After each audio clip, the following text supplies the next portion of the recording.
Welcome all. इस video में Nifty का एनालिसिस देख लेते हैं कि मंडे हम किस तरह से ट्रेड प्लान कर सकते हैं, क्या इंपॉर्टेंट लेवल्स होगी मंडे के लिए। ठीक है, लेकिन देखिए मंडे का एनालिसिस देखने से पहले हम फ्राइडे के लिए क्या डिस्कशन किया था हमने वो भी डिस्कस कर लेते हैं, क्योंकि देखिए नेक्स्ट डे के लिए हम भले ही ट्रेड प्लान कर रहे हैं लेकिन हमें पता होना चाहिए कि करंट दिन के लिए, करंट डे के लिए हमने क्या प्लान किया था और वो चीज़ें जो व्यू हमने बनाया था वो किस तरीके से वर्क किया है, क्या नहीं किया है, वो सब चीज़ें जानना ज़रूरी होता है। ठीक है, इसलिए डिस्कस करते हैं कि फ्राइडे का दिन क्या एनालिसिस था हमारा, किस तरीके से मूव आया है। ठीक है, ये देख रहे हो आप, फ्राइडे का मार्केट है, लगभग गैप अप ओपनिंग हुई है लेकिन धीरे धीरे मार्केट नीचे आके क्लोज हुआ है। अब डिस्कशन क्या था हमारा देख लेते हैं, क्योंकि देखिए क्या होता है, हम यहाँ पे वर्क किस चीज़ पे करते हैं, प्राइस एक्शन पे। ठीक है, मैं हमेशा आपको प्राइस एक्शन के साथ ही एनालिसिस बताता हूँ कि प्राइस एक्शन क्या कह रहा है। और प्राइस एक्शन मतलब है क्या कि नेचर है मार्केट का, जैसा कि हमारा ह्यूमन नेचर क्या होता है कि जब हमें प्यास लगती है तभी हम पानी पीते हैं, राइट। ह्यूमन नेचर है, नेचुरल चीज़ है ये। जब हमें भूख लगती है तभी हम खाना खाते हैं। वैसे भी प्राइस एक्शन का एक बिहेवियर क्या होता है कि अगर मार्केट में एक यहाँ से ऐसा मूव आना है तो उसके पहले वो कुछ बनाएगा। जैसे हमारा सिग्नल क्या होता है, प्यास लगी तो हम पानी पीते हैं। वैसे प्राइस एक्शन का सिग्नल क्या होता है कि यहाँ ऐसा वो सेटअप बनेगा तभी मूव आएगा। वो ऐसे ही कभी नहीं मूव आएगा कि ओपन हुआ मार्केट या आया और चला गया कहीं पे भी नहीं। उसके पहले वो कुछ सेटअप बनाता है, उसके भी टाइप्स होते हैं अलग अलग। ठीक है, तो उनके बारे में मैं हमेशा बोलता हूँ वीडियो में आपको। तो हमने एनालिसिस में क्या किया था कि डिस्कशन यही था हमारा कि ऊपर से एक, मैंने आपको बताया था कि ऊपर से इस तरीके से एक बड़े टाइम फ्रेम पे ट्रेंड लाइन आ रही है। ठीक है, लगभग 700 के आसपास वहाँ पे रेजिस्टेंस है और नीचे से यहाँ से ये हमने मार्क किया था, सपोर्ट लेवल मार्क किया था जो कि था लगभग नीचे से 23,470 का था। डिस्कशन क्या था कि ये जो है इसमें मार्केट ऊपर नीचे कर रहा है, ये नो ट्रेडिंग जोन है। फिर भी हमने एक चीज़ यहाँ पे डिस्कस की थी कि मार्केट में अपसाइड का ट्रेड हम ले सकते 600 के ऊपर, लेकिन कब वैसा सेटअप बनेगा। अभी मैंने आपको उस चीज़ के बारे में समझा कि अगर वैसा सेटअप बनता है तभी वैसा मूव आता है। तो हमने डिस्कस क्या किया था कि एक ऐसी ट्रेंड लाइन हमने मार्क की थी।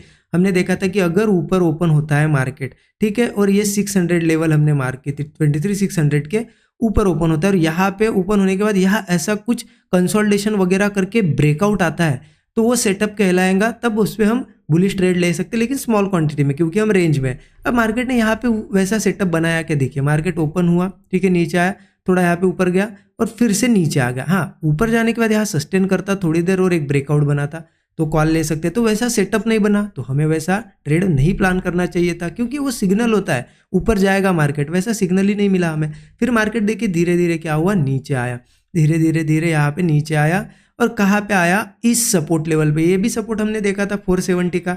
अब हम यहाँ एक ट्रेड प्लान करने वाले थे, वो ट्रेड नहीं मिला। उसके बाद क्या करना था, हमें बैठे रहना था कि नेक्स्ट सपोर्ट कहाँ पे है, यहाँ पे आया। अब यहाँ पे हम एक चीज़ प्लान कर सकते हैं। मार्केट नीचे क्यों आया, क्योंकि ऊपर वो रेजिस्टेंस के आसपास ओपन हुआ था तो धीरे धीरे नीचे आया। ठीक है, अब यहाँ पे मैं वेट कर रहा था, मेरी बात बता रहा हूँ पर्सनली, मैं यहाँ पे पहले ट्रेड प्लान करना चाहता था लेकिन सेटअप नहीं बना। अब यहाँ पे ट्रेड प्लान करने वाला था। अब यहाँ पे हमने क्या देखा था कि एक तो मार्केट इस लेवल के ऊपर ही सस्टेन करे और ब्रेक डाउन दे तो डायरेक्ट हम पुट लेंगे, या फिर मार्केट इसको ब्रेक करे, इसके नीचे जाके सस्टेन करे और कोई ब्रेक डाउन बनाए तब पुट लेंगे। अब दोनों में से कोई चीज़ें हुई है क्या, देखिए मार्केट ऊपर से गिरते हुए आया और डायरेक्ट ब्रेक किया। डायरेक्ट तो हमें पुट लेना ही नहीं था, तो हमें क्या करना था, वेट करना था इसके नीचे सस्टेन करे और कोई ब्रेकडाउन बनाए। मार्केट ने क्या किया, वैसा बनाया ही नहीं, इसके नीचे सीधे आया और इसके ऊपर चला गया सीधे सीधे। तो आज जो चीज़ें, जो सेटअप का वेट मैं कर रहा था ऊपर भी या इस सपोर्ट लेवल पे, दोनों जगह वैसा सेटअप नहीं बना। तो अगर वैसा सेटअप नहीं बना तो हमें क्या करना होता है, ट्रेड नहीं लेना होता है। क्योंकि अभी मैंने समझाया आपको कि मार्केट को अगर एक ऊपर का मुंह देना है तो उसके पहले वो ऐसा एक सेटअप बनाएगा तभी वो मूव कर पाएगा, अदरवाइज नहीं करेगा। अब यहाँ पे ऐसा कुछ सेटअप नहीं बना इसलिए नीचे नहीं जा पाया, अदरवाइज यहाँ सस्टेन करके अगर ब्रेकडाउन देता ना तो ये नीचे भी जाता। इस तरीके से ट्रेड प्लान कर। तो देखिए मेरे हिसाब से सेटअप नहीं बना, मैंने आज का दिन यहाँ पे मेरा नो ट्रेडिंग जोन रहा, मैंने ट्रेड नहीं प्लान किया।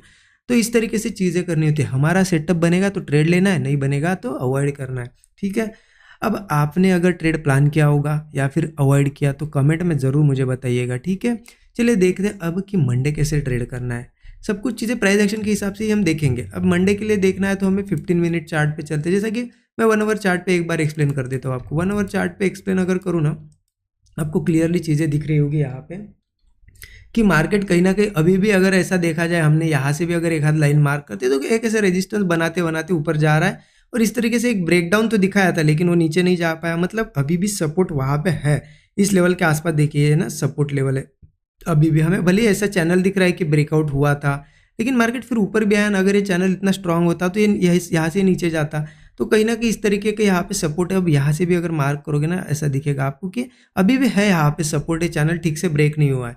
ठीक है, तो हमें कैसे ट्रेड प्लान करना है, हम 15 मिनट चार्ट पे चलते हैं, वहाँ पे आपको समझ में आएगी चीज़ें। देखिए कहीं ना कहीं मार्केट में नीचे जाने की कोशिश हुई है बट जा नहीं रहा है मार्केट। देखिए इतनी स्ट्रांग रेड कैंडल बनी, फिर भी ग्रीन कैंडल बनी।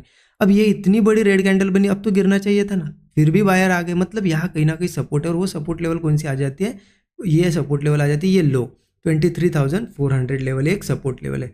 अब करना क्या है, देखिए सिंपल है। मार्केट अगर देखिए इस तरीके से ब्रेकडाउन भी बनाया था लेकिन नहीं जा पाया नीचे, मतलब बायर्स अभी भी बने हुए हैं। अगर मंडे के दिन 400 के ऊपर कहीं ना कहीं ओपन होता है, यहाँ ओपन हो यहाँ ओपन हो, और वो होल्ड कर जाता है, तो समझना बायर्स का प्रेशर है। और जैसे ही कोई ब्रेकआउट आएगा ना, तो हम कॉल साइड का ट्रेड प्लान करेंगे। 20 से 25 पॉइंट का स्टॉप लॉस होगा ज़्यादा से ज़्यादा। टारगेट मिनिमम पहला तो 1:3 तो रखेंगे ही रखेंगे। ऊपर के टारगेट तो मैं बताऊंगा आपको, लेकिन 1:3 का एक टारगेट होगा।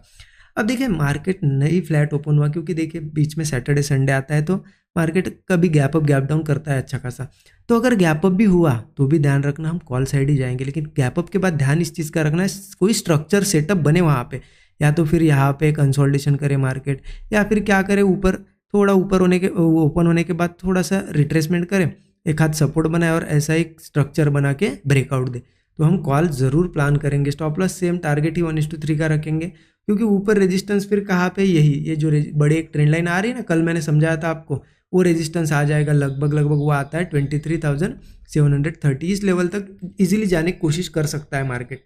लेकिन एक चीज़ का ध्यान रखना, ये जो है अभी हम रेंज में, और ये कॉल साइड का ट्रेड प्लान कर रहे हैं, रेंज में कर रहे हैं। रेंज में चांसेस होते हैं वो ऊपर नीचे करे और एसएल खाए, इसलिए क्वांटिटी थोड़ी स्मॉल ही रखना, मतलब एसएल चला भी जाए तो ज़्यादा हमें दिक्कत ना हो। ठीक है, स्मॉल क्वांटिटी रखना। हाँ, अब बड़ा गैप अप वगैरह होता है तो ध्यान रखना, अगर बड़ा ही गैप अप हो गया 730 के आसपास, तो फिर कॉल मत प्लान करना यहाँ पे, क्योंकि यहाँ से हो सकता है वो फिर से यहाँ से कैसे गिरा है, यहाँ से फिर वो थोड़ा कुछ सेटअप बना के नीचे आए, इसलिए यहाँ कॉल मत प्लान करना। कॉल प्लान करना भी होगा तो फिर 730 के ऊपर उसे जाने दो, मार्केट को 730 के ऊपर जाएगा और सस्टेन जब करेगा तो उसके बाद सस्टेन करने के बाद नया ब्रेकआउट आने दो, तब जाके कॉल प्लान करना। फिर मार्केट धीरे धीरे 23,800 टेस्ट करेगा, उसके बाद 24,000 तक भी जा सकता है धीरे धीरे, लेकिन गैप अप के बाद ध्यान रखो इस लेवल के ऊपर सस्टेन करना चाहिए 730 के बाद।